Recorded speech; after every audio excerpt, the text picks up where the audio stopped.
What's up, guys? Hello. So, again, random real estate news. Random real estate news. That's why he's not on Broadway. That's all I'm saying. Jazz hands. All right, so this article is talking about 5 reasons why, your house may not sell. Like, what's causing it to be unsellable in 2025. And the first one is a big one. It's a big one. And I think it is very common with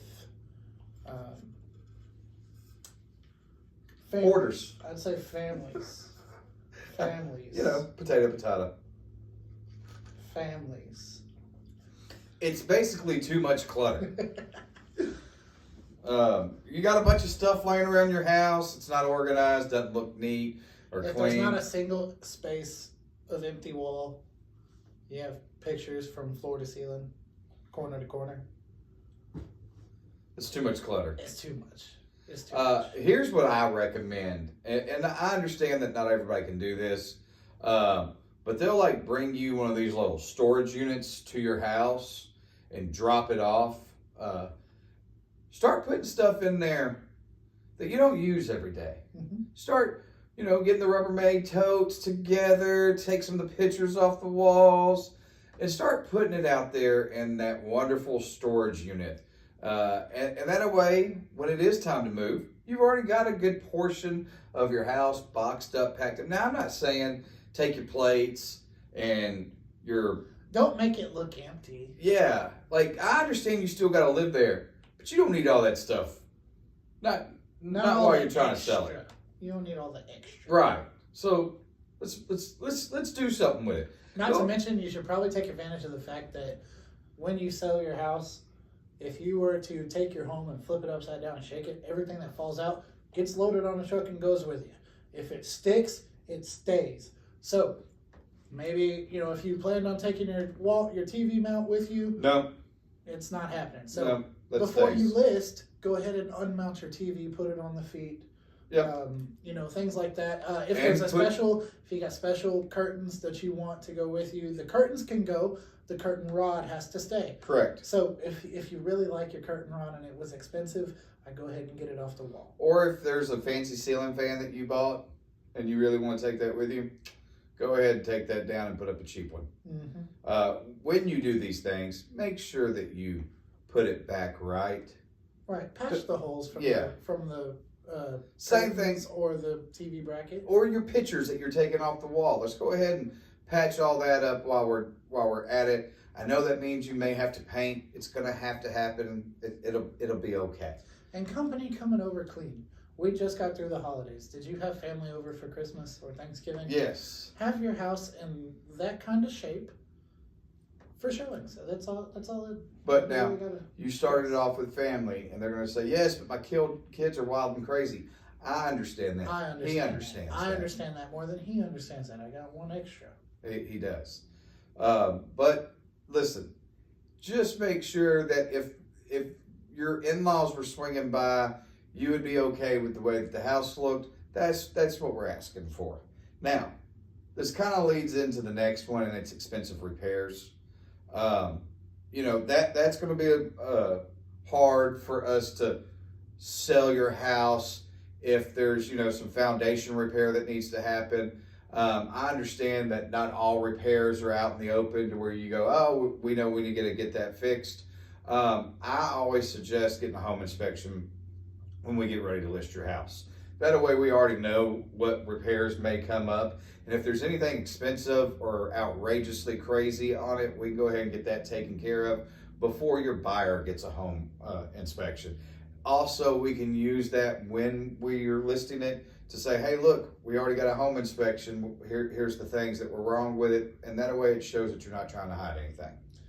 Right. And the next one on the list is a little bit more minor in terms of affecting the sale of your house. Until you need to go. Until it's not. The number one selling point of a home typically is the kitchen. Yep, number 2. The number 2 is where you go number 2. That's right.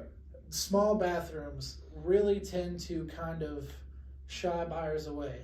I don't know why. Maybe it's a comfortability thing. Well, when you're on the toilet, you don't want to be squeezed in between the shower and the vanity. Or the and horror you're sitting story. there like this, like ah. Or the horror story of when you're dropping trowel and you smack your forehead on the vanity. Oh yeah, that sucks too. That's a little too tight for comfort. Yeah. And if I was to walk in as a potential buyer and wow, that half bath is literally 5 square feet. Yeah. Like I'm not. My knees are in the vanity while I'm on the commode. Yeah, that's terrible. Or I feel squished. Or what I really love is the hallway one with the stairs, and the toilet's always at the stairs, where the stairs are coming up right here, and you're like sitting like this, like okay. I don't know why they think that that's the best place to squeeze a toilet in, but hey, it is what it is. But yes, small bathrooms. So if you have the opportunity, the ability to do it, give your toilet a little more room. All right. Now the next one, I don't know that I have run into this problem a whole lot, but it is on the list. Lack of entryway. I can see where that's a problem or a dilemma or whatever. Everybody wants that rocking chair front porch. Well, I think what it's more talking about. But it's probably referring to your little foyer, your little entryway. Now, in my last house, I will say that the front door was right here, and the stairs were right here. So, when you would open it, you only had one direction you could go, and the door was opening that direction for you to get out of the way to let people in the front door. So I understand that portion of it, but I don't. I feel like not letting your house be seen when you're trying to sell it is one of the things that should have been on here. But instead, we get lack of entryway. Well, fair. But this last one is the big one. It is. And it's probably the most important one. Yeah, because it kills us right off the top.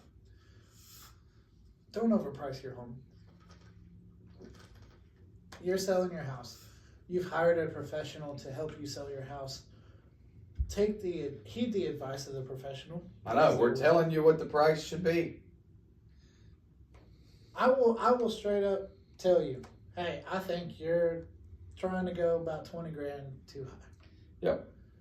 I will still list it for you because I'm not going to turn down business. Nope. But I'm just forewarning you on the front end. Hey, buddy, this ain't gonna work. So and then when it doesn't work, don't blame me for the reason why it didn't work. Oh, no. See, that's the problem is that we still get blamed. We do still get blamed. And I'm okay with that. It's part of it. Absolutely. I promise you we're going to do everything we can to sell your house. Obviously, we want you to sell for the most money possible. Correct. But when you attempt to get the most money possible by pricing it as high as you think you can get it, it ends up biting you in the butt. Listen, I pray, he prays. We understand that. And when you pray about your house price, and you come back and tell me that Jesus said that it needed to be 30 grand higher than what I said it needed to be, I don't know that we're praying to the same Jesus at that point. I got no offense to anybody, but I don't know that Jesus is saying, hey, let's roll the dice and go for 30 grand higher than any other house in the neighborhood. Now, I could be wrong. Jesus may have said that to you, but I ain't never heard Jesus tell me that. Jesus may be calling you to sell your house, but he's not telling you what to price it at. Correct. So, you got anything else for these lovely people? If you and Jesus would like to buy or sell a house, call me, call Keith, call his teammate Mark, call my teammate Jenny. Any one of us would love to help. And we also do love Jesus. Amen. Amen.